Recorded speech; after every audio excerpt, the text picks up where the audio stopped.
আপনাদের সামনে দুটি কথা বলতে মঞ্চে যাবে প্লিজ। ব্যবস্থার জন্য আপনারা আমরা সবাই জানি আইনি ব্যবস্থা কি আছে। অবিলম্বে পুলিশ মন্ত্রীর পদত্যাগ, অবিলম্বে পুলিশ মন্ত্রীর পদত্যাগ, অবিলম্বে স্বাস্থ্যমন্ত্রীর পদত্যাগ আমরা এই মঞ্চ থেকে দাবি করছি। যেহেতু আমি ডুয়ার্স থেকে এসেছি, আমি ডুয়ার্সের জন্য একটা বার্তা দিতে যাব নেপালি ভাষায়। আজ আমরা ছড়ি দেরি সারা ভারতবর্ষ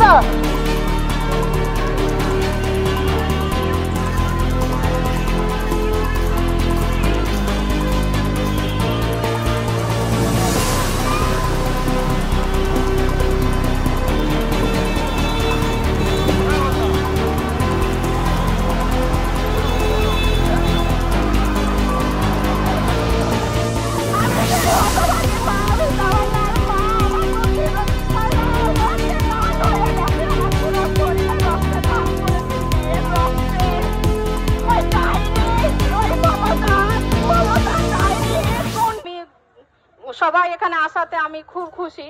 আমি তামান্নার মা। আমার বাড়ি কোথায় জানেন? আমার বাড়ি একটা পল্লী গ্রামে, পলাশী কালীগঞ্জ মোলান্দি পল্লী গ্রাম। আমার বাড়ি যেতে গেলে অনেকটা জঙ্গল, লেলা, খোলা, পুকুর পেরিয়ে আমার জঙ্গলের মাথায় বাড়ি, আমার বাঁশবাগানের মাথায় বাড়ি। ওখানেই আমি বাস করি। আমি, আমার মেয়ে, আমার হাজবেন্ড। উনি একটা পরিচয় শ্রমিক, উনি থাকে বাইরে। উনি ঈদে পরবে বাড়ি আসে, কয়েকদিন থাকে, মেয়ের সঙ্গে ঘুরে ফেরে আবার চলে যায়। আমি জানি না পড়াশোনা, আমি জানি না কথা। আমার এমন পরিস্থিতি করেছে, আজ আমাকে রাস্তায় রাস্তায় বার হতে হচ্ছে। আজ রাস্তায় রাস্তায় বার হতে হচ্ছে। আমার মেয়ের বিচার এখনো দেবে কিনা জানি না। কেন এখনো 14 জন বাইরে ঘুরে বেড়াচ্ছে, এখনো 14টা আসামি বাইরে ঘুরে বেড়াচ্ছে। ওই মমতা দিয়ে ধরতে দিচ্ছে না, পুলিশকে পুলিশের কাজ করতে দিচ্ছে না, ওই জন্য এখনো ঘুরে বেড়াচ্ছে। আমাকে আটকানো যাবে না, মমতার কোন পুলিশ কেউ আমাকে আটকাতে পারবে না। আজকে ওদেরকে ভাবতে হচ্ছে, প্রমাণ করতে হচ্ছে, আমাকে গলা ফাটিয়ে চিৎকার করে বলতে হচ্ছে আমার মেয়েকে ওরাই মেরেছে। আমি নিজের চোখে দেখেছি, আমি নামগুলো বলছি, আমি চিনিয়ে দিতে পারছি, তবু ওরা বলছে এখনো প্রমাণ লাগবে। কেন? কেমন রানী বাংলা এটা? কেমন রানী রাজত্ব? একটা ধনী পরিবারের সন্তানকে উনি হত্যা করেন না, তার অনুগত শিষ্য ডাকাত গুন্ডা বদমাইশদের দিয়ে করেন না। আর একটি কথা বলে আমি শেষ করব। সুবিধাভোগীদের জন্য তার আরেকটি পন্থা আছে। সুবিধাভোগী যারা, তারা সব পদের জন্য পদ লেহনকারী হয়, তাদেরকে পদ বিতরণ করেন। সরকারি পদগুলোকে বিতরণ করে তাদেরকে পদলেহনকারী বানায়।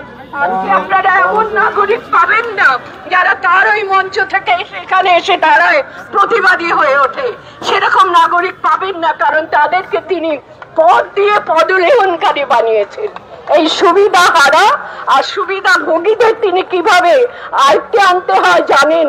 তাকে তাহলে কিভাবে আমাদেরকে নিয়ন্ত্রণ করতে হবে বুঝে নিতে হবে। আমি তার প্রক্রিয়াটা আপনারা জানেন, আমি একটু মনে করিয়ে দিলাম। আমি সেই প্রক্রিয়ার উপরে নিজের যতটুকু সামর্থ্য আছে ততটুকু সামর্থ্য দিয়ে সেই প্রক্রিয়াকে প্রতিরোধ করার ইচ্ছা পোষণ করি। জীবনে যতটুকু সময় আর বেঁচে থাকবো প্রতিরোধ করে যাব। বিচার চাইছি। এর থেকে তো বিরাট দাবি নেয়। আমরা তো দাবি করছি না যে আমরা পুজো করব 1,20,000 টাকা দিন, আমরা তো সেরকম দাবি করছি না। আমরা তো দাবি করছি না যে আমাকে একটা সিট দিন, আমাকে এমপি এমএলএ বানিয়ে দিন, এরকম তো কোনো দাবি নয়। যে অন্যায়টা হয়েছে তার বিচার, এইটা তো মানে এভরিবডি, প্রত্যেকটা মানুষ মানে তার এখতিয়ারের মধ্যে পড়ে, তাই না? সেইটা চাইছি, আর কিছু না। একেবারে শেষ প্রশ্ন, যে আপনারা যখন দাবি করছেন, স্বাভাবিকভাবে এটা পশ্চিমবঙ্গে যদি রাজনীতির আঙিনা বলা হয়, রাজনৈতিকভাবে যারা আপনাদের বিরোধী তৃণমূল, তারা দাবি করছেন যে আপনারা, আমি সাধারণ মানুষ, সিবিআইয়ের বিরুদ্ধে প্রশ্ন তুলছেন না, কি বলবেন? হ্যাঁ ঠিকই তো সিবিআইয়ের বিরুদ্ধেও তো প্রশ্ন তোলার, এটা তো মানে স্টেট এবং সেন্টারের একটা একসাথে মিলিত একটা কর্মসূচি।